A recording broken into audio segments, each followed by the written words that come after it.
Video like जरूर कर लीजिए और ऐसे वीडियो लगातार फ्री में पाने के लिए चैनल को तुरंत सब्सक्राइब कर लीजिए और बेल आइकन को जरूर टैप कर लीजिए ताकि आगे भी सारे वीडियो आपको मिलते रहे। यूट्यूब में फॉलो करते हैं तो प्लीज ये वाला फ्री टेलीग्राम चैनल जरूर ज्वाइन कर लीजिएगा। सारे नोटिफिकेशन सारे अपडेट यहीं पे आते हैं, ध्यान रखिए। दोस्तों आज के इस वाले वीडियो में हम लोग ज्योग्राफी के जो 780 पेजेस के पीडीएफ से पढ़ रहे हैं ज्योग्राफी को, तो उसी क्रम में आगे पढ़ेंगे। और पहला टॉपिक है हमारा, इसमें हम बात करेंगे पश्चिम तटीय मैदान की। अब ये पश्चिम तटीय मैदान कहाँ से कहाँ तक है ये आपको पता होना चाहिए। अब यहाँ पर और कौन कौन सी विशेषताएं हैं इसकी, तो इन सबको यहाँ पर हम लोग कवर अप करने वाले हैं। सबसे पहले हम बात करें कि इसका विस्तार कहाँ से कहाँ तक है, तो सूरत से कन्याकुमारी तक और खंबात की खाड़ी से कुमारी अंतरीप तक, अरब सागर के तट और पश्चिमी घाट, इसके बीच में जो पूरा क्षेत्र फैला है ये है आपका पश्चिम तटीय मैदान।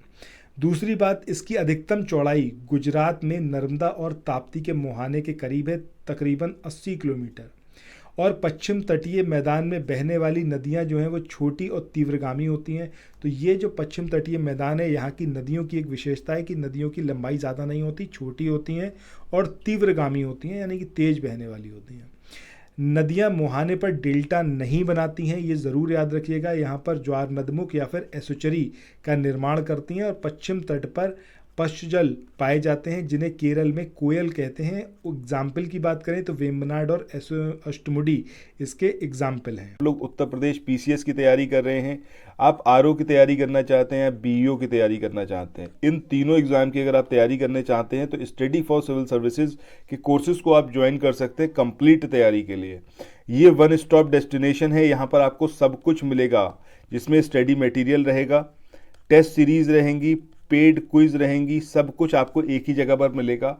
और ये सब कुछ सफिशिएंट होगा आपके एग्जाम को क्रैक करने के लिए, एग्जाम को निकालने के लिए। लेटेस्ट ग्रुप स्टार्ट हो चुके हैं और उन ग्रुप में आपको एडमिशन लेने के लिए सिंपली जो ये नंबर मैं आपकी स्क्रीन पर लिख रहा हूँ, इन नंबर्स पर आप कॉल कर सकते हैं। 8564880530 इस नंबर पर आप संपर्क कर सकते हैं। इसके अलावा 9696066089 इस नंबर पर कांटेक्ट कर सकते हैं, या फिर आप 7523864455 इन तीनों में से किसी भी नंबर पर कॉल करके आप हमसे संपर्क कर सकते हैं और ये लेटेस्ट ग्रुप जो है इसमें आप एडमिशन ले सकते हैं।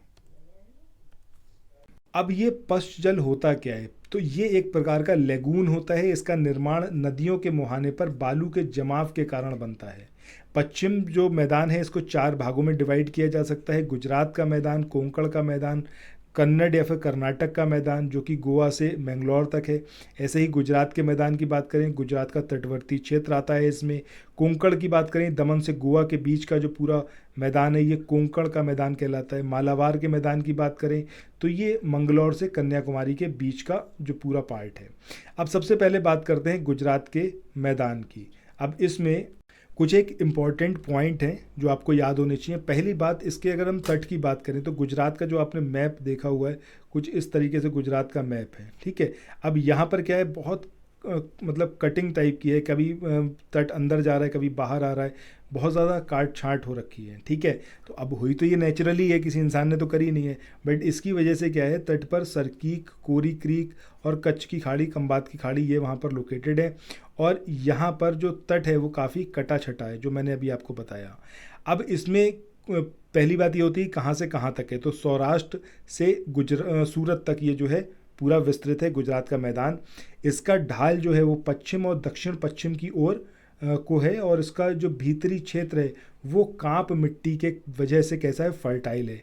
लेकिन जब तटीय क्षेत्रों की बात करेंगे तो वहाँ पर क्या हो रहा है, वहाँ पर ज्वार आते हैं जिसकी वजह से जल जो होता है वहाँ पर आ जाता है। और समुद्र का जल कैसा होता है, नमकीन होता है, तो यहाँ पर कैसा नमकीन दलदल अधिक पाए जाते हैं।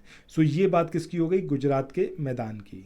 इसके बाद नेक्स्ट हम बात करें कोंकण का जो तटीय मैदान है, ये कहाँ से कहाँ तक है, दमन से गोवा तक फैला हुआ है। इस मैदान में वर्षा अधिक होती है, काफ़ी उपजाऊ है और यहाँ आम, नारियल, चावल ये अधिक पैदा होते हैं। थाल घाट और भोर घाट के दर्रे क्रमशः मुंबई और गोवा के दक्षिण पूर्व में लोकेटेड हैं। इस मैदान में बहने वाली नदियों का उत्तर से दक्षिण की ओर क्रम अगर हम बात करें, सबसे पहले पिंजल रिवर आएगी, इसके बाद बसाक आएगी, इसके बाद भोग रावा आएगी, उसके बाद ज्वारी।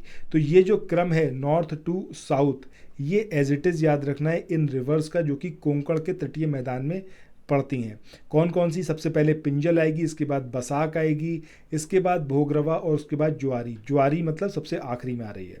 इसके बाद कर्नाटक या फिर मैसूर के तटीय मैदान की बात करें, गोवा से मैंगलोर तक ये फैला हुआ है।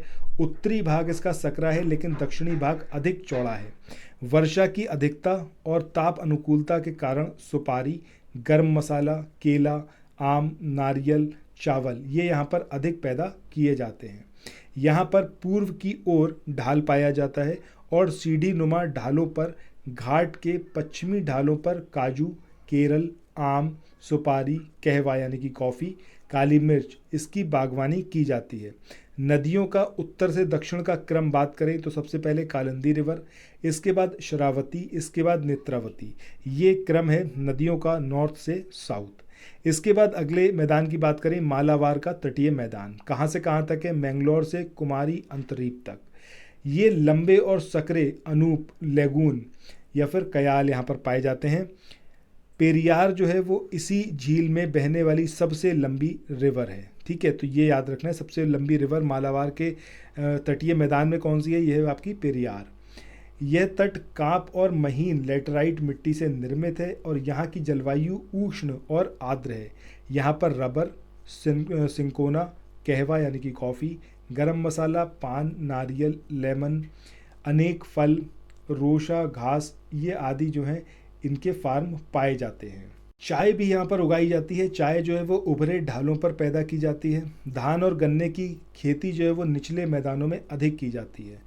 तट पर कई आणविक खनिज जिसमें मोनोजाइट, जिरकन ये भी पाए जाते हैं। इसके बाद अगला आता है आपका पूर्वी तटीय मैदान। ये जो मैदान है ये पूर्वी घाट और समुद्री घाट के बीच में सुवर्ण रेखा नदी से कन्याकुमारी तक फैला हुआ है और ये जो मैदान है ये पश्चिम तटीय मैदान की तुलना में अधिक चौड़ा है। इसका मुख्य कारण जो है वो गोदावरी, कृष्णा और कावेरी जैसी नदियों के द्वारा डेल्टा का निर्माण करना है। पूर्वी तटीय मैदान में बंदरगाहों की संख्या पश्चिम तटीय मैदान की अपेक्षा कम है, यानी कि इधर साइड में जो ईस्टर्न कोस्ट है, ईस्टर्न कोस्ट में जो बंदरगाह हैं इनकी संख्या कम है in comparison to western coast.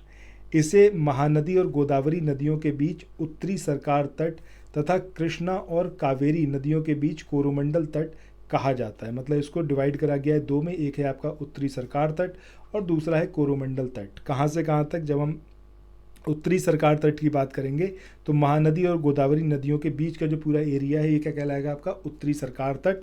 और जब कावेरी और कृष्णा नदियों के बीच की बात करेंगे तो उसको क्या बोला जाएगा? कोरोमंडल तट। उड़ीसा के मैदान को उत्कल का मैदान कहा जाता है। पूर्वी तटीय मैदान में गोदावरी और कृष्णा नदियों के डेल्टाई भाग में कोलेरू नदी जो कि कोलेरू झील जो कि आंध्र प्रदेश में लोकेटेड है, यह एक डेल्टाई झील है।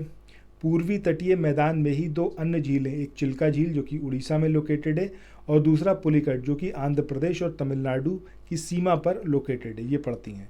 ये दोनों अनूप झीलें यानी कि लेगून लेक है। चिल्का झील भारत की सबसे बड़ी लेगून झील और नमकीन झील है। इसके बाद आगे बात करते हैं। पूर्वी तटीय मैदान को सामान्यतः 3 उपभागों में विभक्त किया जाता है। इसमें है आपका उत्कल का तटीय मैदान, आंध्र या फिर काकीनाडा का तटीय मैदान, तमिलनाडु या फिर कोरोमंडल का तटीय मैदान।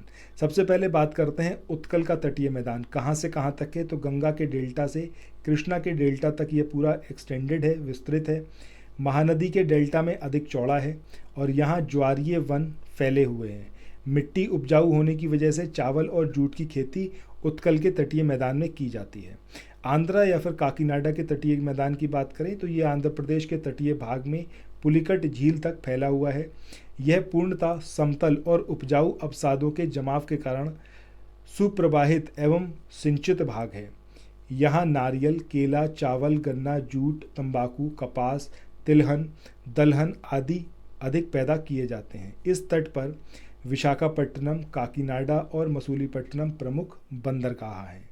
इसके बाद नेक्स्ट हम बात करें तमिलनाडु या फिर कोरोमंडल का जो तटीय भाग है, ये मैदान पुलिकट झील से लेकर कुमारी अंतरीप तक फैला हुआ है। संपूर्ण तटीय भाग में कावेरी, पेन्नार, पालर, वैगई आदि नदियाँ संपूर्ण मैदानी भाग को हरा भरा, समतल और विशेष उपजाऊ बना देती हैं। यहाँ पर धान, केला, गन्ना, नारियल, तिलहन, फल एवं सब्जियां खूब पैदा की जाती हैं। चेन्नई, तूतीकोरिन और नागपट्टनम यहाँ के प्रमुख बंदरगाह हैं और मन्नार की खाड़ी मोती के लिए प्रसिद्ध है। ठीक है, तो ये सारे फैक्ट हैं जो आपको याद रखने हैं पूर्वी तटीय मैदान के बारे में।